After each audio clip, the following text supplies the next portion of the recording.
وہ ایک مکتوب میں آپ کے سامنے رکھ رہا ہوں، اس کے دل میں بغض عمر ہے۔ وَمَنْ كَانَ مُحِبًّا لِعَلِي مُبْغِضًا لِعُثْمَانَ لَا يَسْقِيهِ عَلِي۔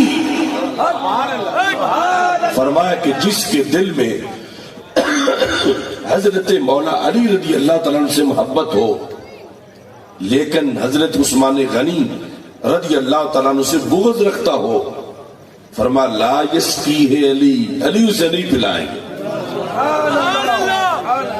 وہ کہے کہ میں ادھر تو بغض رکھوں اور ان سے پانی پی جاؤں، چونکہ ان سب کو رب اتنا علم دے گا کہ یہ سب کے دلوں کی حالت جانتے ہوں گے، پانی وہی پی سکے گا جو چاروں سے پیار کرنے والا ہوگا۔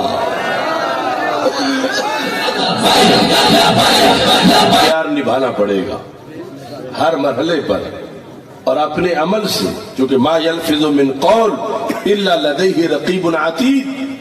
اگر کہیں ڈیرے پہ بیٹھے ہوئے کہیں دور دراز بھی کوئی بک بک کر دی، فرشتے تو لکھ رہے ہیں، پھر پانی نہیں ملے گا۔ اسی سلسلہ میں یہ مکتوبات شریف سے ایک مکتوبہ پیش کرنا چاہتا ہوں۔ قبلہ میاں صاحب نے حضرت مجدد الفسانی رحمت اللہ علیہ کا تذکرہ بار بار کیا۔ ہماری یہ سعادت ہے کہ ہم نے عقیدے گھڑنے کی ضرورت محسوس نہیں کی، ہمارے سارے لکھے ہوئے ہیں، صرف پڑھنے کی ضرورت ہے، اور پڑھ کے جو انشاءاللہ دونوں جہاں میں فائدہ دینے والا ہے۔ یہ مکتوب جلد نمبر 2 میں صفحہ نمبر 40 پر موجود ہے۔ حضرت مجدد الفسانی رحمت اللہ علیہ نے سرہند سے یہ خط لکھا سامانہ بستی والوں کو۔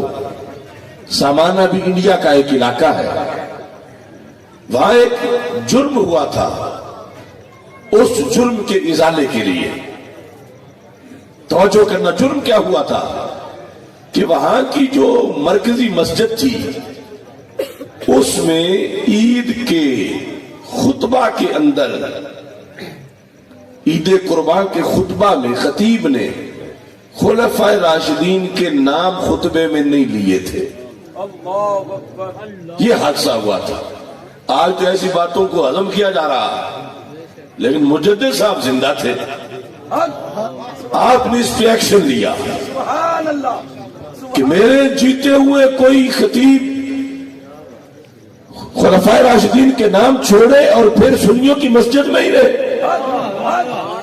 آپ نے فرمایا جن کا ہے ادھر جائے، اگر اس نے سنیوں کی مسجد میں رہنا ہے تو پھر جمعے کا خطبہ ہو یا عید کا خطبہ ہو، اس خطبے میں خلفائے راشدین کا تذکرہ کرنا ہے، 4 یاروں کا۔ لکھا ہے در نکوش خطیب آجا، خطیب آجا کہ در عید قربان ذکر خلفائے راشدین را رضی اللہ تعالیٰ عنہ ترک کردہ۔ اس نے خلفائے راشدین کا نام ذکر نہیں کیا تھا، ترک کیا تھا۔ وآسامی متبرکہ اشارہ نہ خاندہ، یہ فارسی میں لکھا کہ اس نے ان کے مقدس نام نہیں پڑھے۔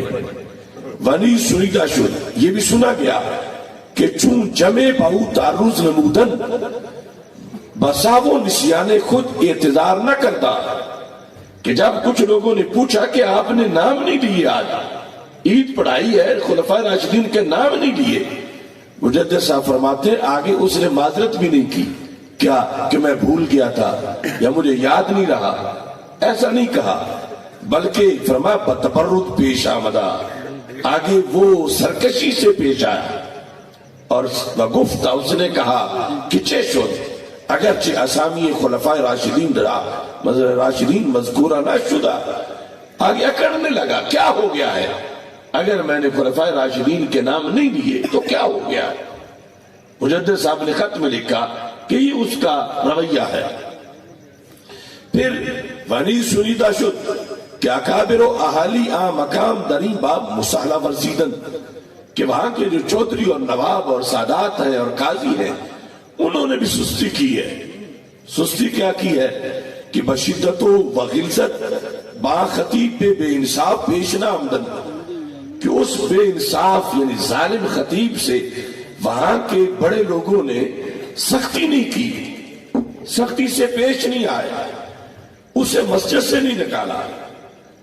کیوں کہ مجدد صاحب کہتے ہیں کہ ذکر خلفائے راشدین رضی اللہ تعالیٰ عنہم اگرچہ از شرائط خطبہ نیست ولیکن از شاعر اہل سنت است۔ مجدد صاحب فرماتے ہیں مجھے اس لیے یہ ایکشن لینا پڑا ہے کہ خلفائے راشدین کا نام لینا اگرچہ خطبے کی شرط نہیں ہے لیکن سنی ہونے کی نشانی ضرور ہے۔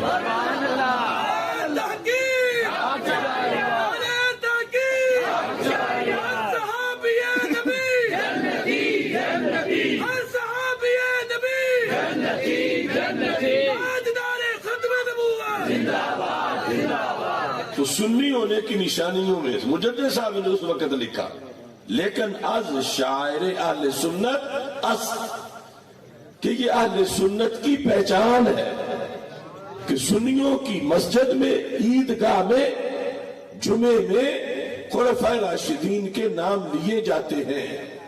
ترک نہ کند آرا بعمد و تمرد مگر کسے کے دلش مریض است و باطنش خبیث۔ یہ مجدد صاحب ہے، فرماتے ہیں پھر یہ نام چھوڑتا وہی ہے دو حال سے خالی نہیں، یا تو اس کا دل بیمار ہے یا اس کا باطن خبیث ہے۔ اللہ دلش مریض است و باطنش خبیث، کہ اگر بھول کے رہ جاتے تو کوئی بات نہیں تھی، بھول کی تو اس نے معذرت نہیں کی، وہ آگے سے اکڑتا ہے کہ کیا ہوا اگر میں نے ذکر نہیں کیے، تو مجدد صاحب کہتے ہیں جو اس طرح کہے وہ دل اس کا مریض ہے یا باطن اس کا خبیث ہے۔ اگر فرض کنیم کہ بتعصب و اناد ترک نہ کردہ باشد وعید من تشبہ بقوم فهو منهم را، چھ جواب خواہد گفت